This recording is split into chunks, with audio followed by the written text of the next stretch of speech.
Oui, Petrolheads, la M346 dans l'Iconic Drive Series. Pourquoi? Tout simplement parce qu'elle nous fait rêver. Et pourquoi? Ça, c'est ce qu'on va voir dans le deuxième épisode de l'Iconic Drive Series. En plus, on a avec nous ces deux magnifiques exemplaires, une cab, une coupée, qui sont dans des configurations juste sublimes.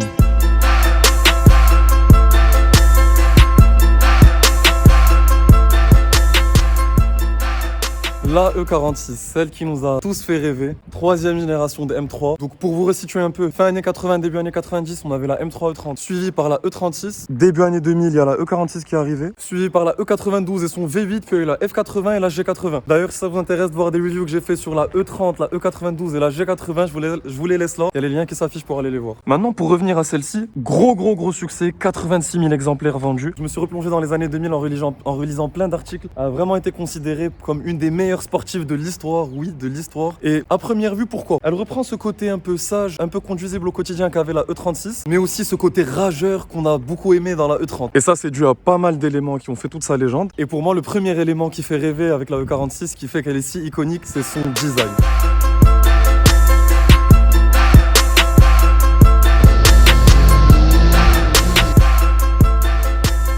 Regardez que ce soit la cab ou la coupée. Là, on est sur un design qui est venu tout de suite s'imposer contrairement à la E36 qui était un peu trop sage. On est sur deux avants bien musclés, bien bodybuildés et surtout bien larges. Les dimensions aussi me confirment bien la présence qu'elle a sur la route. On est sur 4,85 m de long et 1,8 m de large. On a ce beau pare-choc avant, grosse entrée d'air pour refroidir le moteur. Cette calandre-là qui s'inspire pas mal de la 3 litres CS. Et ça saute tout de suite aux yeux. Avant de parler du capot, ces élargissements-là qu'on retrouve à l'avant et à l'arrière qui pour moi lui donnent le plus ce côté vraiment bien large, bien méchant. Quoi. En plus de ça, vous le remarquez aussi sûrement, on a ces lignes là qui sortent sur le capot, mais surtout ça, ce gros mouvement principal qu'on a retrouvé même sur la E92 par la suite, qu'on a appelé, qui s'appelait le Power Dome. Et ça me rappelle d'ailleurs quand j'avais fait la vidéo E36 E92, c'est une des premières vidéos de la chaîne. Cette sortie d'air ici, elle est là pour aider au refroidissement de la température d'huile, qui était un problème qu'on retrouvait souvent sur la M3 E36. Après, pour continuer sur les anecdotes de design, on a une autre assez intéressante. Ces fameux rappels M3 sur les côtés, à la base, ça devait être des sorties d'air pour aider à refroidir le moteur. Mais en fait, l'anecdote veut que très vite, les ingénieurs de BMW se sont rendus compte qu'elle allait être inutile. Et vu que ça avait été déjà validé par le département design, ils ont décidé de la garder parce qu'ils ont adoré. Et c'est assez cool parce que c'est une signature qu'on a retrouvée sur tous les modèles de M3 par la suite. Latéralement, c'est plutôt discret. On a cette barre là ici et ces bas de caisse qui sont un peu plus travaillés que sur la normale. Autre partie du design que j'aime beaucoup, qui vient de la M3 E36 si je me trompe pas, c'est la forme de ces rétros là, qui sont juste magnifiques je trouve. J'adore les derniers rétros BM, surtout ceux qu'on trouve sur la M3 F80 par exemple. Mais ces rétros là tout rond, j'adore. Et pour ce qui est du pare-choc arrière, je trouve que c'est assez discret. Par contre, on a les 4 sorties qui sont en chrome, qui brillent bien, ça j'aime beaucoup. Là aussi vous allez le remarquer que ces 4 sorties là ressortent un peu plus parce qu'on est sur une ligne d'échappement AF Power. La seule modif qu'il y a dans cette voiture avec un autre système d'admission d'air. Et là on a deux exemplaires, un en Oxford Green, l'autre en Alpine White. Elles ont les mêmes jantes que j'aime beaucoup aussi d'ailleurs. Les deux sont en boîte méca. Ici on a l'intérieur rouge de la coupée qui est dans un très bon état avec les petites surpiqûres M déjà.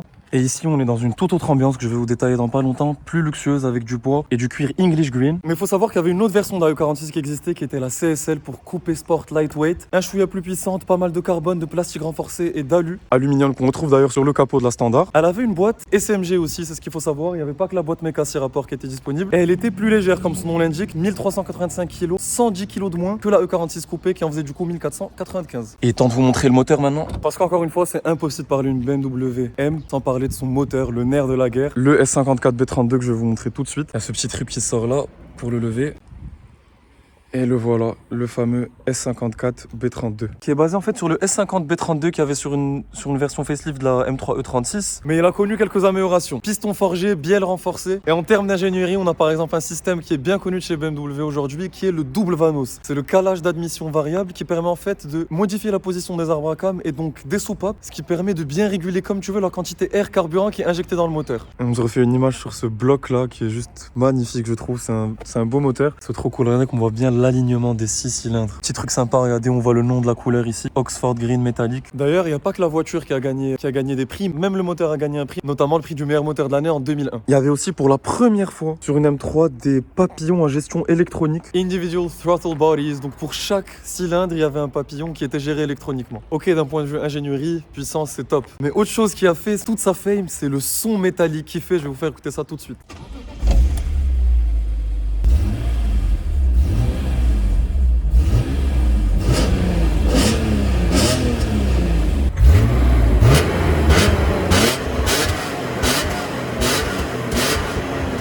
C'est un dinosaure qui hurle. Maintenant, on va écouter celle-ci. Je l'ai entendu arriver, ça va chanter très très fort aussi.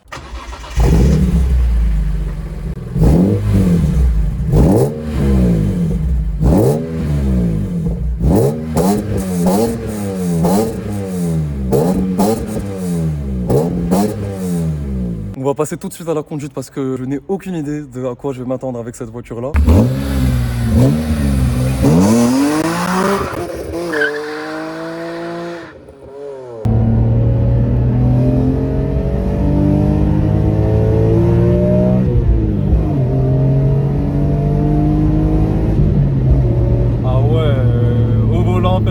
La M346, des 343 chevaux de ce S54, 365 Nm de couple, mais sur vraiment un moteur atmosphérique comme on aime des années 2000 et ce rugissement métallique bien propre à la E46. Il faut pas longtemps pour être plongé dans l'ambiance, vraiment.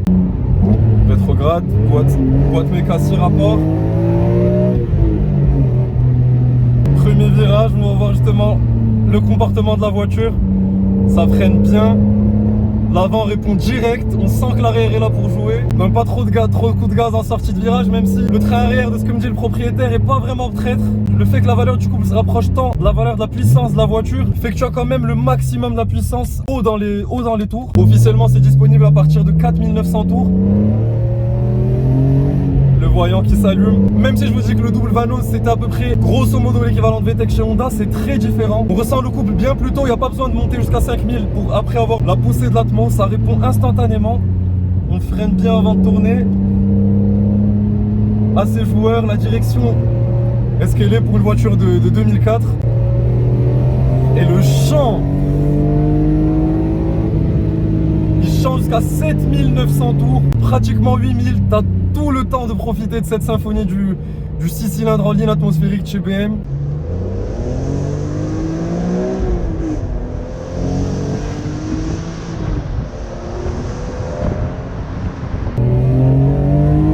Compliqué à gérer le Hill & Tow depuis le début. La boîte est assez longue, c'est pas des rapports qui sont très courts, le débattement plutôt est pas très court. Et là en virage, la voiture est assez collée au sol, on sent pas trop le roulis. Très à l'aise en virage. Un peu d'understeer et on est reparti. Le chant c'est un pur régal, c'est vraiment un peu le même ressenti que j'avais dans la E92, sauf que là c'est la symphonie du 6 cylindres et c'est hyper agile, c'est vraiment hyper agile. Je m'attendais pas à avoir autant de feedback de jeu de la part de la voiture.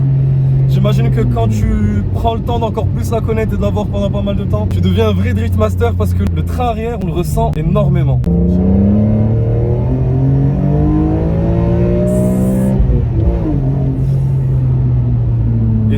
Surpris des freins aussi, la voiture freine vraiment bien. Toujours préférable de faire le Hill & Tow que j'essaie de comprendre parce que le passage est assez long. On va dire c'est un peu le point négatif je trouve là jusque là. En fait je pense que j'avais cette appréhension parce que aujourd'hui acheter une M3 E46 c'est une mission quasi impossible de trouver une bonne base. Et même quand tu trouves une bonne base, il faut prévoir un gros budget restauration parce que en plus de l'entretien normal qu'il y a à faire sur une voiture, et je vous dis pas l'entretien qu'il faut faire sur une voiture M juste pour qu'elle continue, qu'elle ait cette longévité qu'on aime tant chez les Allemands, il y a pas mal de préventifs à faire. Je suis vraiment amoureux des deux univers différents qu'on a. Là, c'est vraiment très élégant, très raffiné. Calandre chromé avec le verre sur l'intérieur, avec les touches en bois. Et là, c'est très sportif, mais très raffiné dans la sportivité aussi. L'Alpinois était vraiment beau et le fait qu'on ait cette calandre noire, avec la prise noire, tous les joints de fenêtre en noir, les rappels M3 latéraux en noir aussi, ça lui donne une super belle présence sur la route. La E46, je trouve que c'est vraiment une des M3 qui a une des présences sur la route la plus intemporelle. Sans oublier la E30, bien sûr. Regardez aussi l'intérieur de celle-ci. T'es accueilli par le M3 sur le seuil de porte. C'est tellement rare d'avoir une M3 dans une configuration aussi luxueuse. Donc on a l'Oxford Green métallique et même l'intérieur c'est un English Green pour la couleur des sièges. C'est pas un blanc qui a mal vieilli, c'est assez particulier. C'est cool parce qu'il y a encore le cachet de sortie de cette voiture par Smea au Maroc, l'importateur BMW au Maroc en 2003. Volant multifonction, le petit rappel M, c'est une boîte méca et regardez on a du bois un peu de partout, c'est vraiment une configuration très luxueuse. L'option arme en cardon pour l'époque. En plus moi je suis tout de suite sous le charme de cet intérieur là. Je vous avoue que je peux pas être très objectif sur la E46, c'est la première voiture que j'ai conduite, c'est celle avec laquelle j'ai appris à conduire. Mon père avait une 320D E46 dans laquelle il a mis 360 000 km. Regardez le poste radio de l'époque. Super à retrouver ce genre d'éléments encore aussi clean comme ça. Le petit bouton mode sport, le bouton pour désactiver le SP et les deux boutons pour décapoter. Autre petit détail, j'aime bien, c'est ces fonds de compteur en gris comme ça. Vraiment, j'adore. Surtout qu'on a les aiguilles en orange, ça rend trop bien. J'aime bien aussi la forme du rétro qui rappelle la forme du rétro extérieur. J'allais oublier de vous dire aussi que du coup, celle-là, c'est la première génération. Et celle-là, c'est la deuxième génération, les 2004. Un an de sépare ces deux voitures. On la reconnaît direct au phare à LED derrière, en fait, pour la deuxième génération.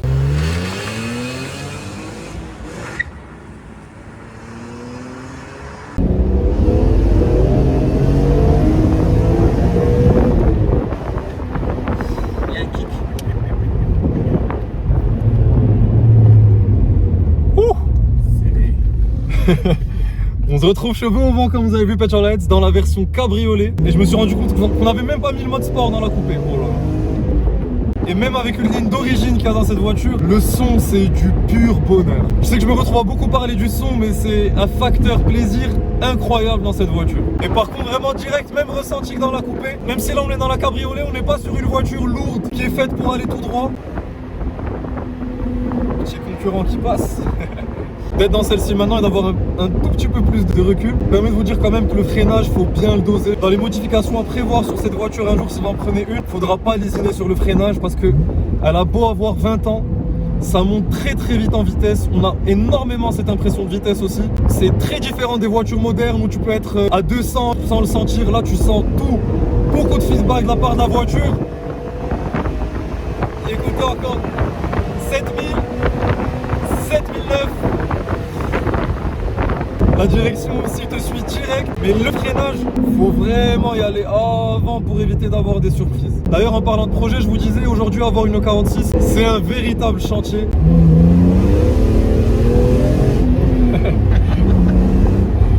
C'est ça une M3, hein. Ouais. Ce qui est cool vraiment, c'est que même dans la cab, t'as pas le ressenti de l'essieu arrière qui est traître. Il est vraiment là pour jouer avec toi. 3 trucs à avoir en tête du coup. Les coussinets de bielle, c'est la maladie comme sur la E92. Mais surtout l'essieu arrière de subframe issue, qui est très connu sur les M3 E46. Pour laquelle il existe pas mal de kits de renforcement.